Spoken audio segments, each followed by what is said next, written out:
Final nos vamos con Cristian Hudtvalcker, que tiene un programa prometedor. ¿Cómo estás, Cristian? Mónica, ¿cómo estás? Tantas cosas que han pasado esta semana también, ¿no? Primero, esto de la Universidad César Vallejo, que la verdad creo que no ha sorprendido a muchos, ¿ah? Creo que no ha sorprendido a muchos, sobre todo la manera como en esa conferencia de prensa quisieron un poco lavarle la cara al presidente Castillo, pero me imagino que a todo el proceder de lo que ha sido la Universidad César Vallejo en los últimos años, en la última nota creo que quedaba claro. Queda claro que es, por lo menos, hay que abrir signos de interrogación en una comparación con universidades históricas como San Marcos y la Católica, que le quintuplique la posibilidad de tesis en el tiempo que tiene la Vallejo en relación a los casi 500 años de San Marcos y 100 años de la Católica. La verdad, algo está pasando ahí. Pero en fin, te lo dejamos a ti y tienes además una invitada especial. Marianela Ledesma, saliente magistrada del Tribunal Constitucional, va a estar con nosotros. Dicho sea de paso,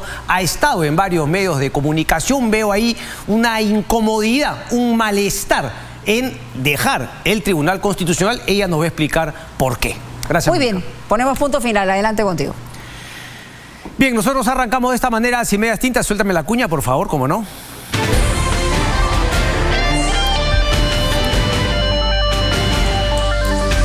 Bien, lo primero, ¿no? La elección del Tribunal Constitucional ha generado mucho malestar, cierto, en un grupo, ¿no? Uno siempre puede ver el diario La República, que anunciaba desde el comienzo que no le gustaba, que esto, que lo otro, y finalmente ha habido eco también, sobre todo en la magistrada o ex magistrada Marianela Ledesma, que como dije, va a estar con nosotros el día de hoy. Y claro, lo que llama la atención es que haya votado, por ejemplo, el fujimorismo, Renovación, ¿no? Si se quiere, la derecha, la oposición al gobierno de Pedro Castillo, y también Perú Libre de Vladimir Cerrón, Valdemar Cerrón. Se han juntado esos votos y eso automáticamente ha generado, ¿no?, la duda, la inquietud, la chilla, voy a decir yo, si se quiere, el lloriqueo. Pero finalmente, lo que nadie quiere decir es que el sistema de elección de magistrados del Tribunal Constitucional justamente es lo que busca, justamente es a lo que obliga, a que los partidos políticos se pongan de acuerdo. Hay un tema interesante, porque claro, todo el mundo, ¿no?, tiene su bolita mágica y quiere adivinar qué es lo que habría pasado en el Congreso de la República.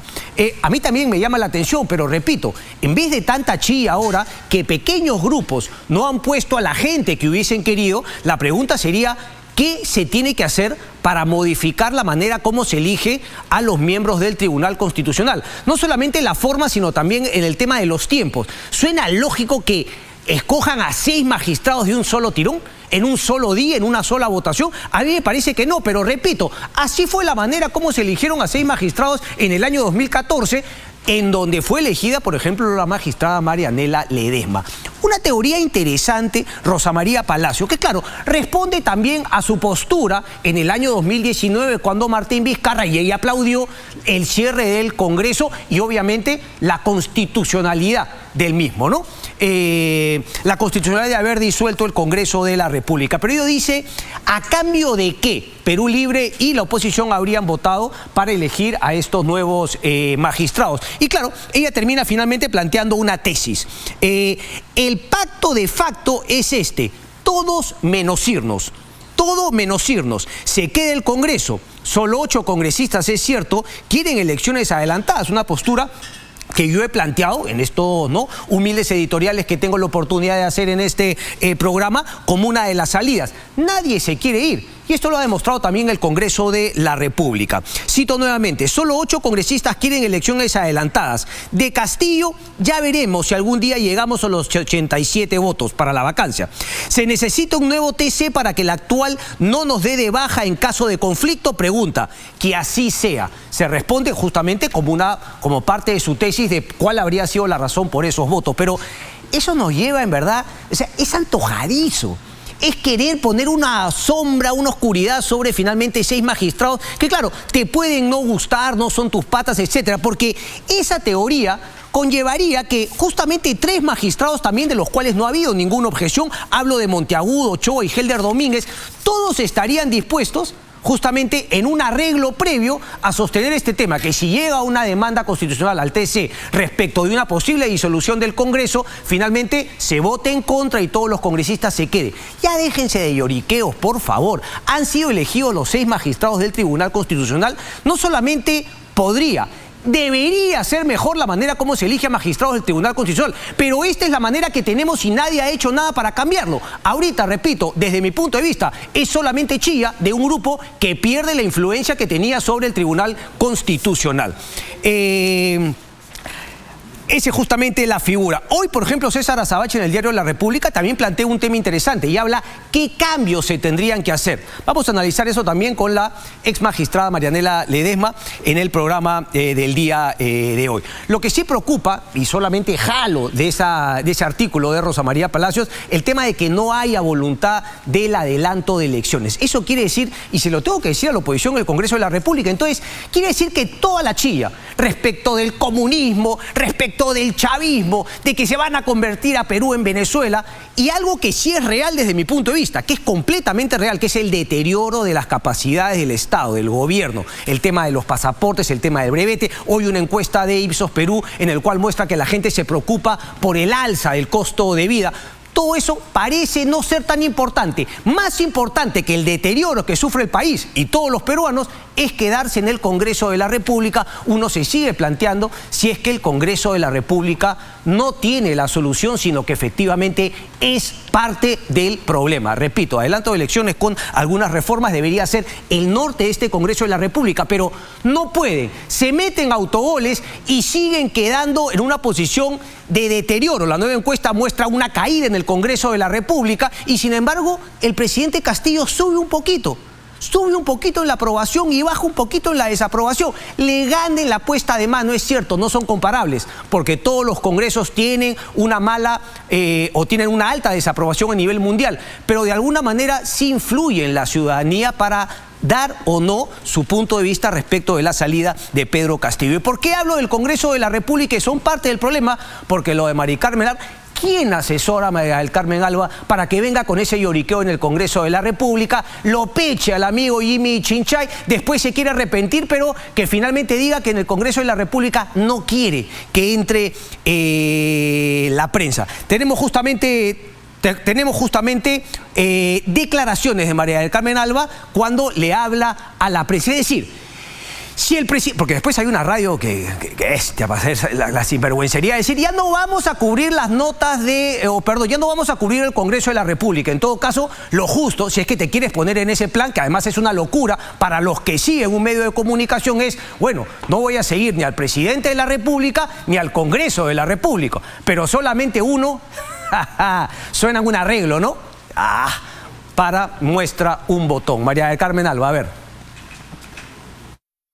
El día de ayer yo con sorpresa, y la verdad, ustedes saben que siempre llego temprano, llegué un poco tarde porque tuve un problema doméstico en mi casa. También tengo casa y tengo 3 hijos, así que tengo que preocuparme de todo. No solo soy presidenta del Congreso.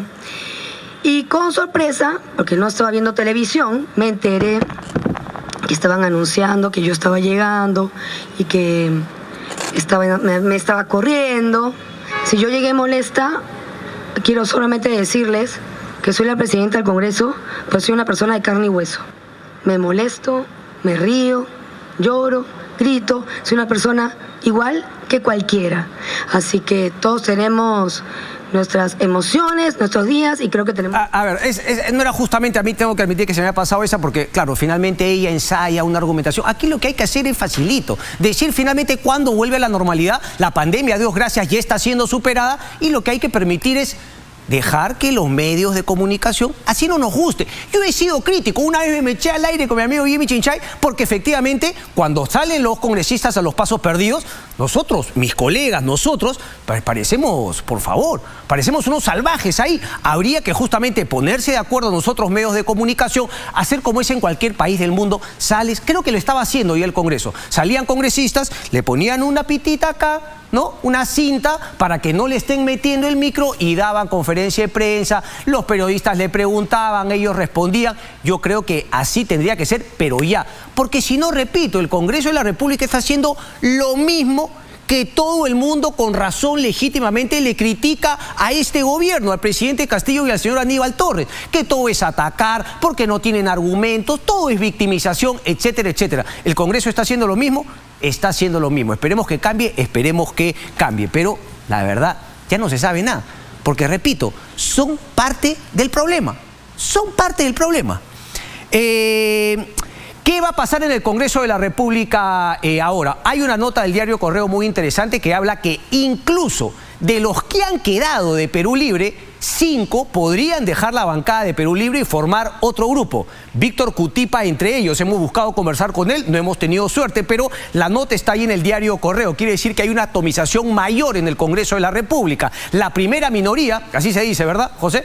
La primera minoría, Fuerza Popular con 24 votos. Vamos a analizar rápidamente lo que tenemos actualmente. El lápiz se queda con 22, pero repito, de aquí podrían salir otros 5. ¿Y por qué me parece importante plantearlo? Porque esto le va a quitar poder a Vladimir Cerrón para mostrarse frente a Pedro Castillo como quien lo puede salvar de la vacancia. ¿Ok? Porque ya no es que tienen que conversar con Vladimir Cerrón, sino tendrían que hablar con todas las diversas bancadas que se han ido atomizando, y sabemos que hay intereses para mantenerlo a Castillo, pero también podrían haber intereses para sacarlo más adelante. Perú Democrático con 7, este es Bermejo y compañía, ¿verdad? Cambio Democrático,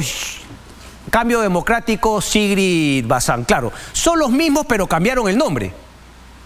Juntos por el Perú, ahora Cambio Democrático. Acción Popular 15, Somos Perú 5, eso se mantiene. Alianza por el Progreso 14, eso se mantienen también. Avanza País 10, Renovación 9 y Fuerza Popular 24. Los no agrupados 19. ¿Quiénes están aquí, José? Me recordar, ya uno se va perdiendo. Ok, aquí están justamente los que esta semana renunciaron al partido Perú Libre, ¿no? Ahí son 10 y después hay otros 9 también que ya habían venido renunciando antes a otras agrupaciones políticas. Pero repito, de estos 22 la posibilidad de que se vayan otros 5, Víctor Cutipa entre ellos, y de que finalmente quede con 17 Perú Libre. Déjame sentarme ahora porque quiero hablar sobre la Universidad César Vallejo. Yo creía que era solamente César Acuña, ¿no?, quien hablaba estas tonterías, ¿no? El café con leche, es como el café pero con leche. Igualito, pero no solamente ha sido César Acuña, sino desgraciadamente Beatriz Merino y todas las personas que en un espectáculo, la verdad, penoso, acompañaron al señor César Acuña en esta conferencia de prensa en la cual dieron una lista, digamos, de cosas que eran inobjetables. Tal cantidad de plagio en tal parte, tal cantidad de copia en tal parte de la tesis, los porcentajes, etcétera. Entonces terminaban al final diciendo, bueno, ¿no?, hace cuac, tiene 2 patas, taratita, pero no es pato. Es decir, dieron todos los detalles de lo que significa un plagio y sin embargo al final dijeron, bueno, mantiene su originalidad. Ni siquiera dijeron no es plagio, dijeron mantienen su originalidad. Es una locura lo que ha hecho la Universidad César Vallejo. Se ha burlado de todo el Perú y sobre todo se ha burlado de todos los alumnos de la Universidad César Vallejo. Aquí veía con pena, mi amigo, ya no hagas tu tesis, no pierdas tiempo, que viene de la Universidad César Vallejo, y el hombre, cuando yo he preguntado abiertamente, ¿no?, quién venía de la César Vallejo, pues el hombre se ha arrochado, y con razón. Si yo fuese el dueño de una empresa y tengo que contratar gente, lo digo, pero con pena por la gente que se ha esforzado en pagar la universidad, no contrato a nadie en la Universidad César Vallejo. ¿Y saben qué? Este tema de la tesis de Pedro Castillo habla, o sea, es una tesis que le cae a pelo a la Universidad César Vallejo. ¿Ok? Y la Universidad César Vallejo me parece que queda, pero simbolizada en lo que ha sido esta tesis llena de plagio. Eso es lo que ha armado la fortuna de un señor César Acuña, que la verdad me parece un cuento, me parece absolutamente humo. Tiene denuncias en todas partes del país. Nos engañó finalmente con el tema del plagio. Está el libro, señores, Plata como cancha, de nuestro compañero Christopher Acosta. El que quiera saber de verdad de qué se trata César Acuña de Alianza por el Progreso solamente tiene que leer ese libro. Pero lo interesante es que no solamente fue el libro el que demostró de qué clase, de qué calaña es el señor César Acuña y la gente que trabaja con él en ciertas universidades, sino lo que vino después demostró aún mejor la clase, la calaña del señor César Acuña, que fue la denuncia al periodista Christopher Acosta y, si no recuerdo, también al editor Jerónimo Pimentel. ¿Por qué? Porque Acuña compra las cosas. Cuando dijo, graciosamente, ¿tienes el video? ¿Tienes el video cuando él dice, aquí nos regalamos las maestrías? Tómelo por favor un ratito.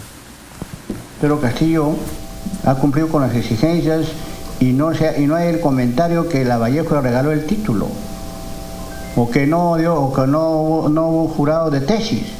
Somos una universidad responsable, que no regalamos títulos, somos exigentes. ¿Cómo los vas a regalar, pues? Si los vendes, cobras para dar justamente esos títulos que no tienen finalmente ningún respaldo. Repito, pobres los alumnos de la Universidad César Vallejo, y a todos los jóvenes y padres que están pensando en ir a una universidad, no se metan a la Universidad César Vallejo. Yo voy a insistir también con el tema técnico, ¿no? Con el tema técnico me parece que es importante también. La gente siempre quiere ir a una universidad. Vayan finalmente a lo seguro, a lo real. Y eso me parece que ha demostrado ser una farsa. Decía, porque me parece poco. No voy a decir acá por cortesía el sueldo que gana Beatriz Merino en la Universidad César Vallejo, pero lo que le cuesta a lo que era, ¿no? Una mujer académica, preparada, liberal, lo que le cuesta en su, digamos, en su reputación, con lo que ha salido en Hitler en sus 13 de lo que gana, me parece poquísimo. Poquísimo respecto de todo lo que pierde y de lo que pierde el Perú, ¿no?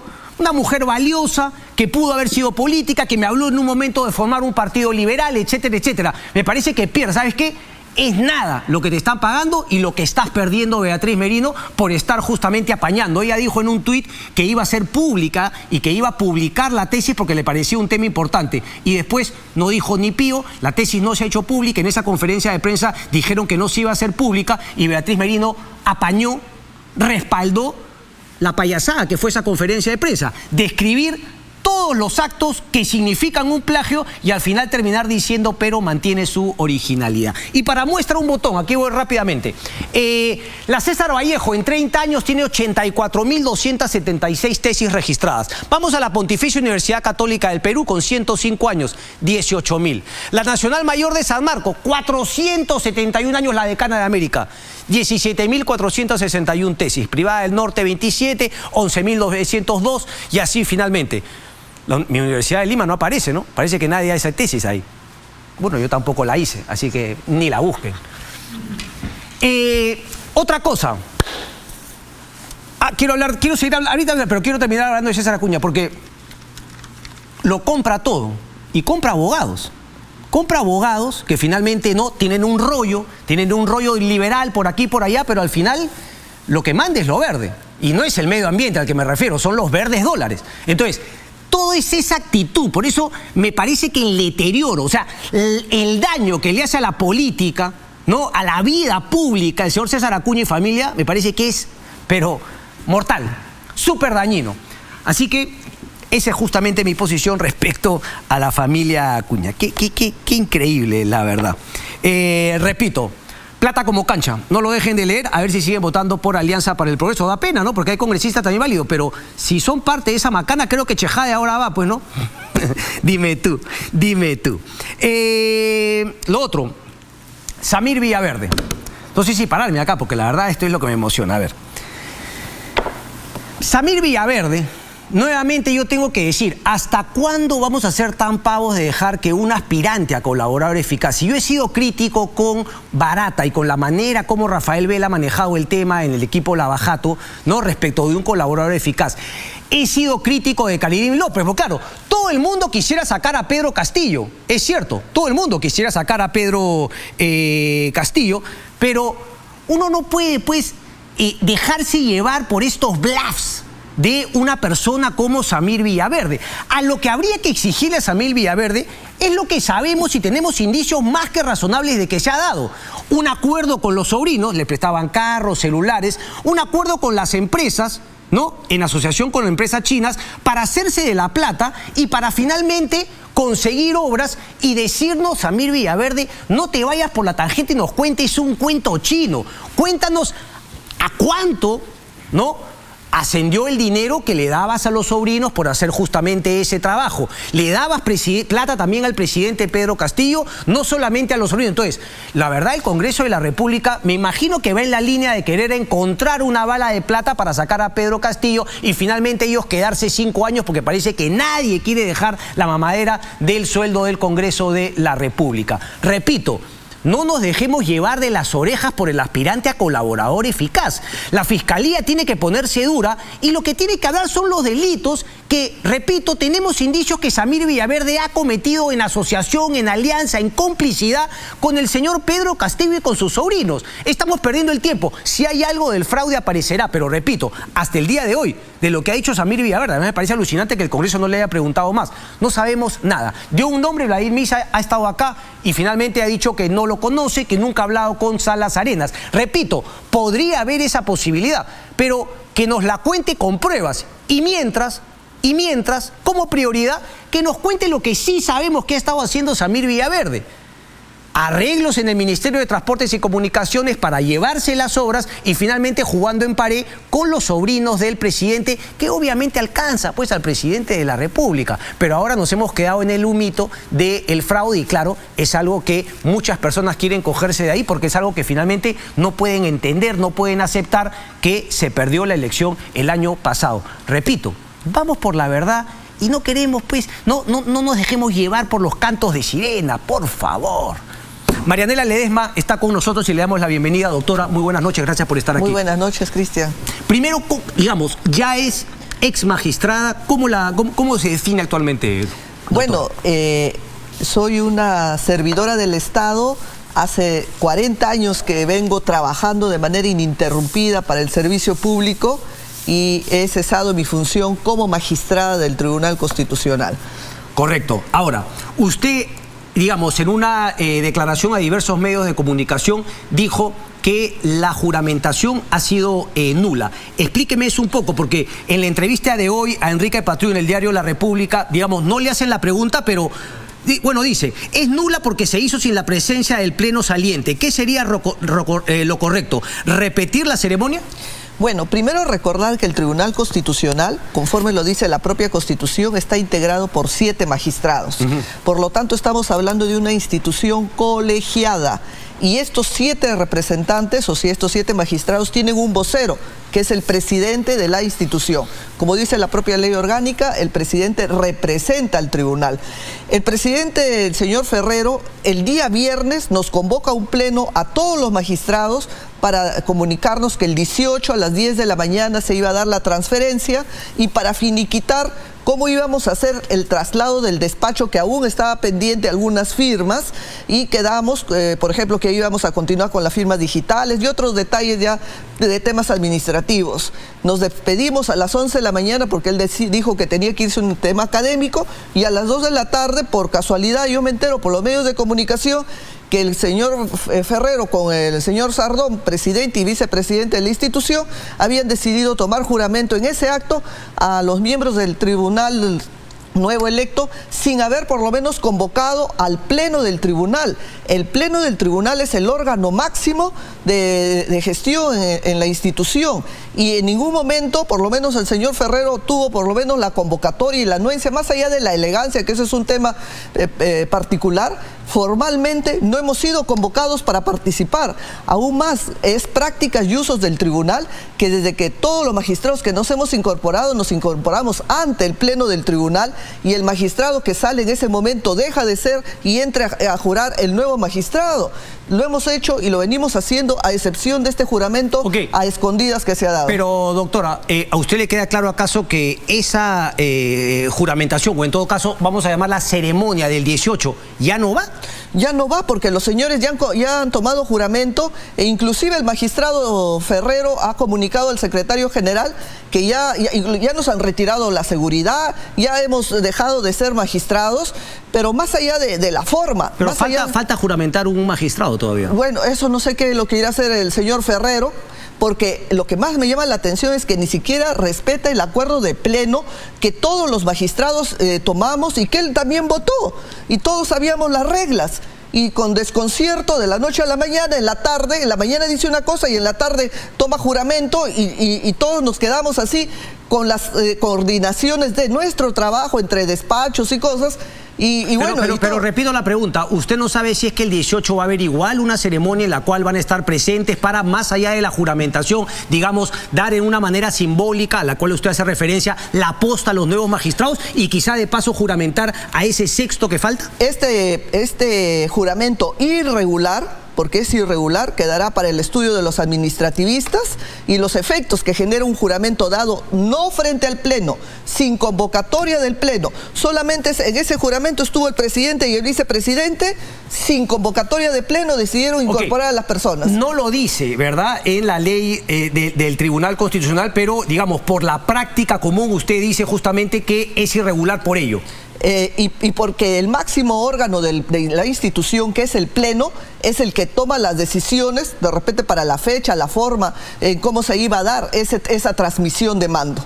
No es una potestad de Ferrero. Lo que sucede es que la ley dice que ante él se brinda el juramento, pero no es porque él señale día y hora, sino es un acuerdo de Pleno que se señala hasta esta fecha, nosotros vamos a trabajar y vamos a hacer la entrega. Pero doctora, entonces, digamos, es una apreciación personal que finalmente le parece irregular, indebido, pero no es que es una juramentación nula. Yo no he hablado tanto de una juramentación nula, sí, pero una situación irregular, irregular, que más allá de la falta de respeto a los acuerdos del Pleno, ¿no? Genera pues esta situación de desgobierno, una situación de entrega, no sé al final cómo irá a ser la entrega de los casos que se han quedado pendientes así en estas condiciones.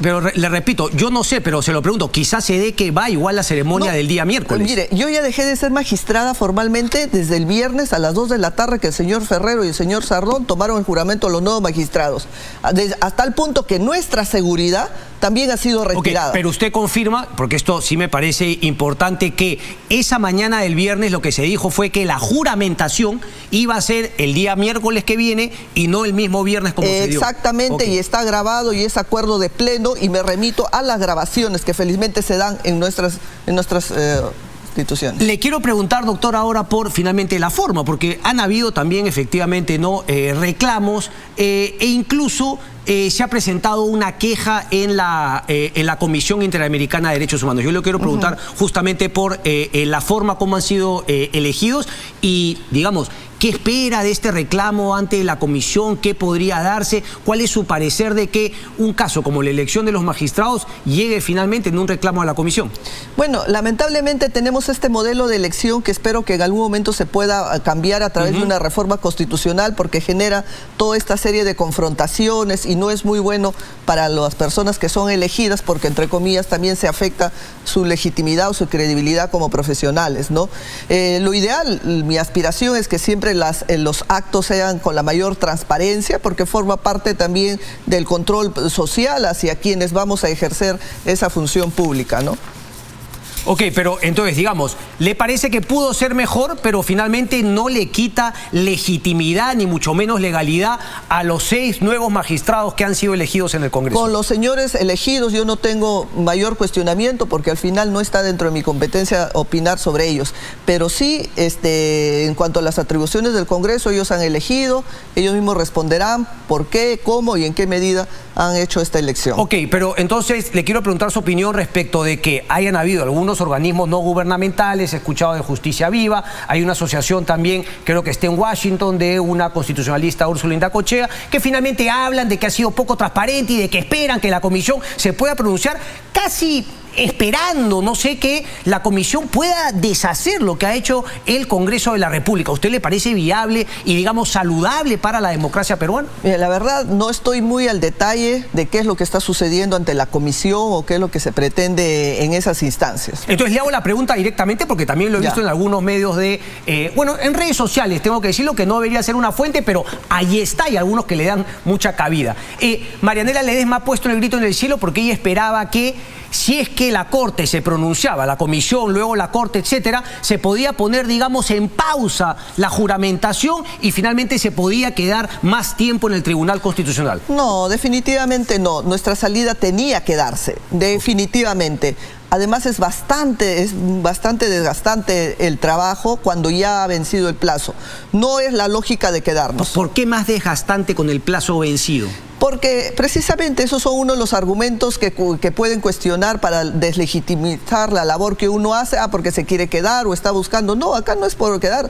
Yo tengo una gran capacidad laboral, tengo toda una trayectoria en las actividades universitarias, yo tengo todo un futuro por trabajar hacia adelante. El Tribunal Constitucional para mí es solamente un punto de cierre en una experiencia laboral. Tengo 40 años de servicio al Estado. Quedarme no tengo mayor interés en esta situación, pero sí hay que cuestionar las formas en las que se dan las cosas. ¿Qué cosas, por ejemplo, doctora? Bueno, la forma del reglamento, del juramento, en este caso... Ok, eso me queda claro, pero digamos, más allá que eso es algo a la interna del Tribunal Constitucional, sí, respecto del tema del Congreso, y ahí quiero volver nuevamente a algunos organismos no gubernamentales, asociaciones que finalmente han puesto el grito en el cielo y hablan de falta de transparencia, de que no se dio el debate público, etcétera, etcétera. Bueno, pero son los argumentos que ellos pueden invocar, y si se verifica efectivamente que hay una falta de transparencia, pues están haciendo... No, pero yo le quiero preguntar a usted, ¿no? Porque claro, yo leía un documento de, creo que es de la Pontificia Universidad Católica, del año 2014, si no me equivoco. Dice: Congreso elige 6 nuevos magistrados del Tribunal Constitucional, 27 de mayo del 2014. Y efectivamente veía que la nueva elección, después de obviamente esa famosa repartija del 2013, que se canceló luego, la nueva elección se realizó el 21 de mayo del 2014. Igual que en el proceso del 2013, la opción fue por invitación y no hubo concurso público ni debate en el Pleno del Congreso con relación al perfil de los magistrados. Usted no está poniendo en cuestión lo que sí están haciendo algunas ONGs para cuestionar esto, pero claro, usted fue elegida no por concurso público, sino por invitación. Aquí hubo concurso público al menos, y tampoco hubo debate. Es decir, no le quita legitimidad ni legalidad, pero son cosas que usted cree, ahora habiendo estado, se podrían mejorar. Evidentemente que se pueden mejorar, y son dos modelos totalmente distintos. Uno fue un modelo por invitación que optó el Congreso en ese momento, y este ha sido otro modelo que se ha elegido, ¿no?, a base de un concurso público abierto. ¿Y le parece uno más legítimo, transparente que otro? Porque, repito, las asociaciones que están reclamando, ¿no?, finalmente ante instancias internacionales, hablan de que justamente no debería ser invitación, sino concurso público, y no se dio el debate, pero... Evidentemente lo ideal es un concurso abierto, transparente, ese es lo ideal, ¿no? O eso es lo ideal, ¿no? Correcto. Eso es lo ideal. Ahora, yo le quería preguntar, porque, claro, digamos, siente que se vuelve más conservador el Tribunal Constitucional, y mi pregunta es... Me parece que hay cosas que cambiar, porque me parece una locura que finalmente se elijan, por ejemplo, en un solo día a 6 magistrados. Debería haber quizá una renovación cada cierto tiempo, pero ¿no es lo lógico que si es que cae en manos de un Congreso la elección de nuevos magistrados, las posturas de los nuevos magistrados respondan? No hablo de temas políticos, pero sí a temas, digamos, de creencias, de ideologías, de vivencias, de posiciones, como ocurre con la Corte Suprema, que además es de por vida. Cuando muere un miembro de la Corte Suprema, queda claro que el presidente, es cierto, con el visto bueno del Senado, pero va a elegir a una persona que coincida con sus puntos de vista ideológicos respecto del mundo, etcétera. A ver, cuando fuimos elegidos en el año 2014, el grupo de magistrados que hemos salido, era una composición bastante variada e interesante. Había magistrados que tenían una lógica bastante liberal, otros bastante conservadores, ¿no?, de todas las miradas, edades y todo. Y eso nos ha permitido tener una discusión bastante rica, porque no es lo mismo de que 6 personas piensen lo mismo a que 6 personas tengan miradas distintas, y que nos hemos ido inclusive mejorando las posiciones que hemos tomado. Pero cuando estamos hablando ya de una elección donde hay una especie de criterios uniformes, lo que menos va a haber es el debate, porque va a ser un pensamiento monolítico, y nos preguntamos si es que realmente el país responde a esa mayoría que en cierta manera está representada actualmente en el Tribunal Constitucional. ¿Le parece, ¿no?, entonces que con estos 6 más el señor Ferrero, que dicho sea de paso, hay una nueva elección, lo dice César Azabache en su columna también, digamos, no hay una pluralidad de posiciones?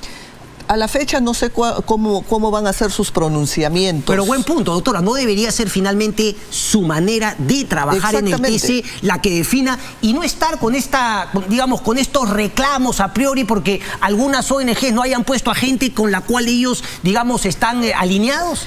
Yo no sé cuál irá a ser su pensamiento en los casos que van a resolver. Lo único que anhelo es que se comporten como jueces. Y comportarse como juez no es mirar bajo su propia, de repente, idiosincrasia o creencia el caso que tiene que responder. Hay que mirar que en el mundo hay diferentes miradas, posiciones, ideas, y que piden que a un juez tome una posición en relación a ello, ¿no? Correcto. No trasladar nuestras creencias, no nuestras preferencias al caso concreto. Pedro Castillo está ahí porque sencillamente la clase política desea mantenerlo ahí. Y claro, habla justamente del Congreso, también de Mari Carmen Alba, eso es lo que levanta el titular del diario La República. Pero ¿cómo sería este tema? Entonces, ¿el Congreso debería vacar? Y claro, no lo quiere vacar porque los congresistas se quieren quedar los 5 años. Lo que sucede es que cuando hay situaciones de crisis en cuanto a la democracia representativa, la propia Constitución también tiene mecanismos que se pueden operar para superar esa situación de crisis. Por ejemplo, yo puedo cuestionar un tema de infracción constitucional y hay un camino para seguir. Okay. Yo puedo cuestionar de repente un tema de incapacidad moral y hay un camino. El tema es que existen los caminos, más no existe, como he dicho, la voluntad política, y eso se expresa en las votaciones que ya se han ensayado en otros supuestos. Pero el camino sería, por ejemplo, juntar 87 votos para la vacancia. En el caso de la vacancia sería esa votación. Pero yo recuerdo que cuando se da la vacancia a Martín Vizcarra, su postura fue incluso levantar el número de votos porque le parecía que con 87 era muy poco. O sea, ¿por qué aquí sería distinto? ¿Por qué? Porque era en el último año, porque se señala de que no cabía el control en el último año, y igual forma también se debería dar, no cabía la vacancia en el último año de gobierno con una alta votación. Pero eso no estaba en la Constitución. La Constitución solamente habla de que se impide la disolución, más no la vacancia. Exactamente. Y interpretando la Constitución, mi posición era de que sí se dé, pero con una mayor votación para equilibrar lo que dice la Constitución. Pero en este caso, por no tratarse de Vizcarra, sino Castillo, ¿bastarían 87 votos? Claro, porque no está en el primer año, no está en el último año de gobierno. Okay. No está en el último año de gobierno. ¿Marianela Ledesma es antifujimorista? No, yo no soy anti-fujimorista ni pro-fujimorista. Esos son calificativos que han querido incorporar a la imagen de uno. Dijo que también ha sido una desilusión Pedro Castillo. ¿Votó por Pedro Castillo en segunda vuelta? Primero que ha sido una desilusión, en el sentido que siempre un voto es una esperanza, y sobre todo de una persona de origen rural, un profesor en un medio de las provincias, que tiene en cierta manera credibilidad, un profesor de las provincias, al final termine comportándose como con temas vinculados a la corrupción. Pero no se podría ver venir, y ya no hablo tanto de la corrupción, sino de la incapacidad, es decir, es una esperanza, se vota con esperanza, pero el voto no es un acto de fe. Bueno, pero si uno tiene limitaciones, uno también tiene que reconocer el apoyo de asesores. ¿Hubiese esperado usted eso de Pedro Castillo? Por supuesto, uno no tiene todo el conocimiento, pero uno se vincula con asesores que nos permita tomar las mejores decisiones. Correcto. Doctor, el tiempo me gana, yo le agradezco mucho, pero tengo que terminar con una. Hace tiempo, en una entrevista con Hildebrand en su 13, usted decía finalmente, la pregunta, ¿es cierto que alguien en el tribunal le dijo la semana pasada que no habría necesidad de ningún cambio de magistrado si en el caso de la libertad de Keiko Fujimori se votara por unanimidad? Respuesta, no voy a ser infidente, pero es cierto. Me dijeron que lo ideal sería que todos salgamos de manera unánime, armoniosa, pacífica y consolidemos una posición en relación a este tema. Y mi respuesta fue que eso era imposible. Le tengo que ser sincero que me llamó la atención que César Hildebrand, ¿no?, el inquisidor, como dice su libro, no le haya preguntado finalmente quién fue la persona que se le ofreció. Se lo preguntaron posterior a la entrevista que le hizo César Hildebrand y usted dijo que lo iba a decir en su momento. ¿Ha llegado el momento, doctor? Bueno, no es cuestión de decir quién fue, sino mostrar las evidencias por lo menos de ello. Y yo en ese momento yo no tengo ni grabadora ni nada para haber grabado las propuestas que se hacían, ¿no? Y también sería pues, ¿cómo voy a estar dando nombres si no tengo las evidencias? Voy a terminar también afectando a la persona que trasladaba esas Pero ideas. es la idea, no afectar, sino finalmente contarnos quién habría hecho como se dice en la película, una propuesta indecente. En la medida que no tenga la evidencia para mostrar, no creo que sería responsable. Pero sí se animó a decirlo sin tener la evidencia. No, lo que él hizo fue preguntarme si se lee la entrevista. Él ya trajo el dato y me preguntó para que yo corrobore esa información, porque él me dice, ¿es verdad esto? ¿No? Entonces, yo le digo, bueno, sin ánimo de... ¿Él le dijo el nombre? ¿Él lo sabía? Él lo debe haber sabido, pero dijo... Pero no ¿es se lo verdad? dijo. Claro, la pregunta empieza, ¿es verdad? Claro, como si él hubiese tenido el dato previo. Entonces yo le digo, yo no quiero pecar de infidente, pero es así. Y él también lo debe saber. Doctora Ledesma, muchísimas gracias por estar con nosotros. Muy bien. Gracias. Bien, nosotros vamos a hablar con el gobernador regional de Apurímac, Baltasar Lantarón, pero antes, miren este tete-a-tete que tuvo finalmente el señor gobernador con el presidente Pedro Castillo y luego entró a tallar Aníbal Torres. A ver. Que el premier se esté burlando del pueblo de Cotabambas. Hoy día se ha comprometido a estar en Pumamarca y no ha ido, señor. Ha ido solamente el viceministro de la PCM. No es posible, presidente. Cuando en Cusco hacen un paro, va ministro, va viceministros, va el premier, hasta van la gente que le echa flores. En Cusco ustedes firman, presidente, con sus ministros actas comprometiendo los intereses de Apurímac. Y hoy día se burlan de Apurímac, de los hermanos de Fuerabamba, de Huancubiri. Ellos, hermanos, están protestando. Ha paralizado las Bambas, señor presidente. Ordena a su premier que tenga la valentía de ir allá a Cotabambas y poder sentarse en la mesa y dar solución integral al proyecto que tenemos en las Bambas. Por supuesto que he querido escuchar a la comunidad cuáles son sus necesidades, pero la comunidad se niega. Quiere que yo vaya allí, ¿no? En donde ellos están levantados, que me vaya para que me puedan secuestrar. No, pues, no. Por más que consideren ustedes que no soy inteligente, un poquitito de inteligencia debo tener. Bueno, no tanto, ¿no? Porque lo que ha admitido, sin querer queriendo, ¿no? Como diría el Chavo, es que finalmente no tiene mayor autoridad, no tiene control de absolutamente nadie, ni siquiera se puede sentir seguro yendo a conversar, se supone, con comuneros, con ciudadanos peruanos que finalmente tienen un reclamo. Algunos, es cierto, en algunos casos violentos, pero se la quiso dar de gracioso y lo ha dicho, no solamente el gobernador regional, sino el aspirante a gobernador, el ex congresista, Richard Arce, efectivamente. También lo ha dicho, está indignado. Pero ahora conversamos con Baltasar Lantarón, gobernador regional de Apurímac. Gobernador, muy buenas noches y gracias por estar con nosotros. Muy buenas noches, Cristian. Gracias por brindarme la oportunidad de expresar las desatinadas, lamentables y ofensivas expresiones que dio el premier en Congreso contra el pueblo de Apurímac. Nos ha tratado de secuestradores. Definitivamente esto ofende al pueblo de Apurímac, ¿no? Usted mencionó en la entrevista a Perú 21, ¿no?, que le hace Oscar Quispe, claro, no solamente que ofende, sino que además muestra un poco lo que estamos viviendo todos los peruanos, es decir, el completo abandono de la figura de la autoridad de parte del Estado y de finalmente dar la cara frente a los reclamos de los ciudadanos. ¿Qué está pasando actualmente con las Bambas en Apurímac? Y entiendo también su malestar respecto de lo que ocurre con el Cusco, que si bien está incluido como parte del proyecto, no es la zona de influencia directa. Así es, Cristian. Hace 25 días está paralizado las Bambas. Hay un conflicto entre los comuneros y la empresa minera. Y los garantes de los compromisos es el premier, sus antecesores, pero lamentablemente 25 días no valora lo que significa el proyecto minero Las Bambas para la región Apurímac y para el país.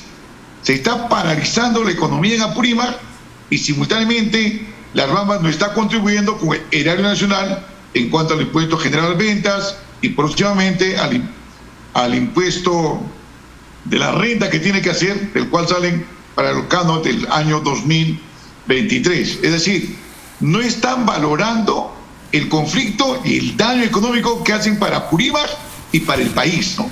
Pregunta, por lo que usted me plantea, me queda claro que usted siente que el gobierno, digamos, no tiene ese sentido de la urgencia de solucionar el tema de las Bambas que afecta a la economía de su región, pero como usted bien ha dicho, afecta a la economía del país también. Mi pregunta ¿es solamente, digamos, no tener el sentido de la urgencia o se animaría a decir que hay un afán, hay un interés de parte del gobierno en que las Bambas no se vuelva a reactivar? Bueno, yo creo que los comuneros no son antimineros en principio. han tenido la voluntad de sentarse esperando el martes pasado al premier en Pumamarca, en Cotabambas. Lastimosamente, este gobierno no está teniendo la capacidad de ver el problema que significa las Bambas para el país, no solamente ahora, sino también en los próximos años, porque estamos dando muy mala y pésima imagen a la futura inversión minera. Jaime, si no hay inversión minera, no hay proyectos de inversión en el país de parte de los gobiernos regionales, locales y los mismos ministerios. Correcto.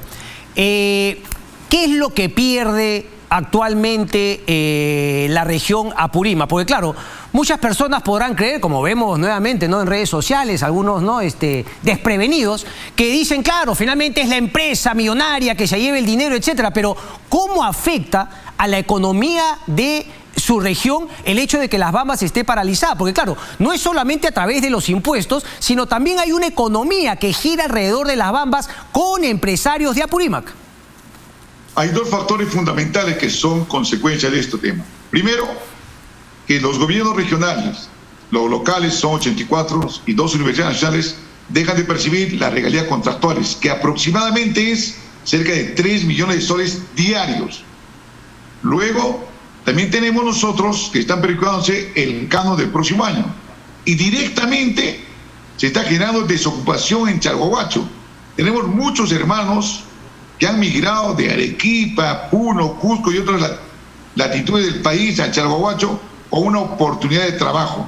Hay más de 2.000 empresarios emergentes en Chalhuahuacho que también han paralizado sus actividades hoteleras, de alimentos, restaurantes, movilidad, transporte, y ellos también, cuando paran Las Bambas, paran sus actividades y que hacen que sus trabajadores queden también desempleados. Es decir, estamos en una caída económica en el país y no estamos generando mayor empleo, al contrario, se está fomentando el desempleo. ¿Cuál es el nudo que el gobierno debe desatar? Y si es que, digamos, ¿cómo va a ser para armonizar lo que Apurímac pide y finalmente lo que otras comunidades en otras regiones, como son Cusco, pues quieren exigir también a base de fuerza, pero sin tener ningún derecho real? Nuevamente el tema, para que conozca un poco algo de minería, hay zona de influencia directa, zona de influencia directa. Obviamente las zonas más cercanas tienen un mayor participación en el canon, pero hay algunas comunidades que en base a la fuerza y a la amenaza, al chantaje, quieren tener mayor participación a costa del dinero que le entra a la región Apurímac, gobernador. Así es, Cristian. El premier actual y su antecesora han firmado compromisos allá en Cusco, en Chumivilcas, en el cual quieren hacer un cuarto estudio de impacto ambiental.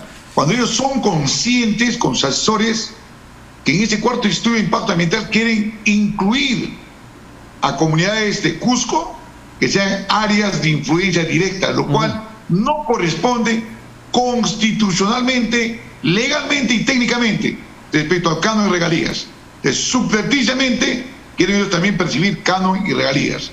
Yo creo que el área de influencia directa es Apurímac, lo dice la Constitución.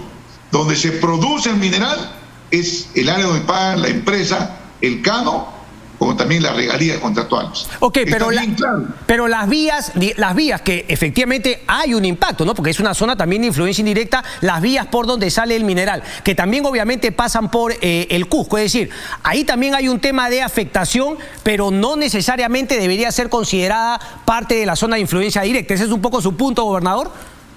Así es, Jaime, es un área de influencia indirecta que tiene ciertos convenios, compromisos con la empresa minera de beneficiar algunas obras que van a cerrar brechas en salud, educación y más aún, también les dan a empresas comunales el servicio de riego y mantenimiento de la vía. Ok, pero ¿por qué siente que hay, gobernador, perdón que lo interrumpa, por qué siente que hay, digamos, una intención de favorecer más a Cusco en detrimento de su región? Justamente, cuando hay una paralización en Cusco, a los 2-3 días inmediatamente se constituye allá el premier, ministros y toda la parafernalia, todo el séquito. Para poder dar solución y firmar compromisos contra los intereses de Apurímac. Y cuando ven que está pasando 25 días, el premier evade sus responsabilidades, no quiere venir aquí a dialogar. Le hemos dicho al premier, tiene que tener un perfil más concertador. El premier debe ser una persona dialogante, El país necesita la integración de todas las fuerzas políticas y en los conflictos también poder ser un árbitro de poder tener puentes de diálogo, sentarse en la mesa y dar soluciones a los diferentes conflictos que tenemos, no solamente en Apurímac, en todo el país, ¿no? Correcto. Hoy ha habido una reunión, ya ha estado el ministro de Comercio Exterior y Turismo, si no me equivoco, Roberto Sánchez. ¿Sabe algo de eso? ¿Se ha avanzado algo o ha sido simplemente para la foto, gobernador? ¿Qué sabe? No tanto. Yo creo que el Premier ha enviado una comisión de adelanto a Roberto Sánchez, ministro de Comercio Exterior y Turismo, a Jesús Quispe, viceministro de Gobernanza, para poder dialogar con los hermanos comuneros. Ellos me han manifestado ahora también de que no se han hecho presentes los dirigentes porque nos han comunicado en corto tiempo. Entonces no ha habido reunión. Yo mañana estoy también allá en Chagobacho, voy a estar también sumando al equipo que tenga la voluntad de sentarnos en la mesa y sobre todo dar solución plausible a este conflicto de las Bambas cuanto antes y no seguir perjudicándonos entre los apurimeños como también los peruanos. Correcto. Puede ser que, claro, el Cusco, ¿no? Quizá Guido Bellido, no sé, no planteo por la manera como ellos van. Quizá lo que necesita Apurímac es hacer algo finalmente como se hizo en el Cusco, es decir, ¿no? Armar una pequeña ceremonia, meter a gente vinculada al gobierno y finalmente salir con el tema de la Asamblea Constituyente. Le quiero preguntar, gobernador, ¿cuál es su sentir respecto a esta fuga para adelante, desde mi punto de vista, del gobierno, de salir con el tema de la Asamblea Constituyente y cómo siente que es recibida en su región? Yo sé que no puede hablar por finalmente, no por todos, pero ¿cuál es un poco el parecer de los ciudadanos en Apurímac? Bien, Cristian, yo creo que aquí estamos polarizando el país en momentos de crisis económica. Y esa Asamblea Constituyente polariza al país, los pros y los contras. No es el momento constituyente. Yo creo, de acuerdo a la constitución que tenemos nosotros, el momento constituyente más oportuno serían las próximas elecciones del Congreso. Allí, si hay congresistas que en mayoría deciden cambiar la constitución, que lo hagan con todo el marco jurídico respectivo. Ok, pero quizá el gobierno lo que busca es eso, ¿no? Polarizar ante la incapacidad que usted mismo ha definido. Ha dicho que Pedro Castillo no está preparado, pero algo me llamó la atención porque dice que no está preparado, no está a la altura, pero usted insiste en la posibilidad de que este gobierno se pueda corregir finalmente con un gobierno de ancha base. ¿Qué significa un gobierno de ancha base desde su punto de vista? Con esta termino, gobernador, por favor. Significa, y recordar la frase que tiene Gareca siempre con la señora peruana, pensar, ¿no? Pensar. Una selección de profesionales que tengan conocimiento, experiencia en la gestión pública, en los diversos ministerios.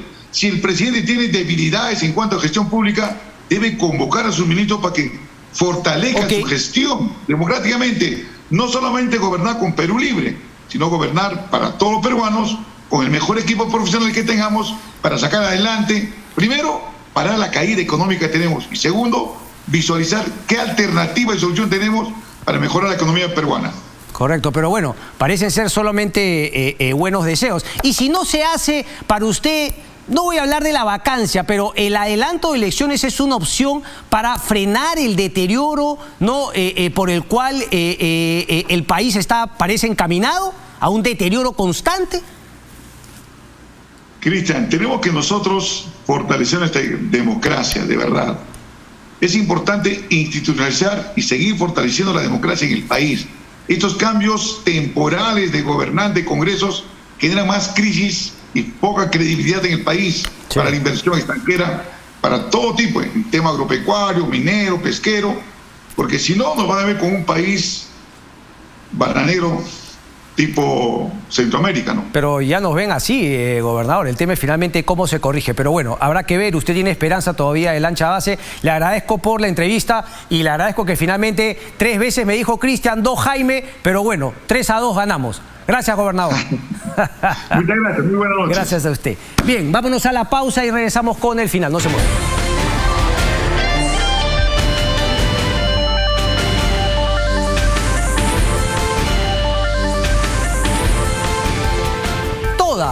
Para que no te asustes, Zairo, todas las maestrías se venden, pues. Si uno tiene que pagar por el servicio de ir, o dime qué universidad te la da gratis, solamente las peruanas, las públicas.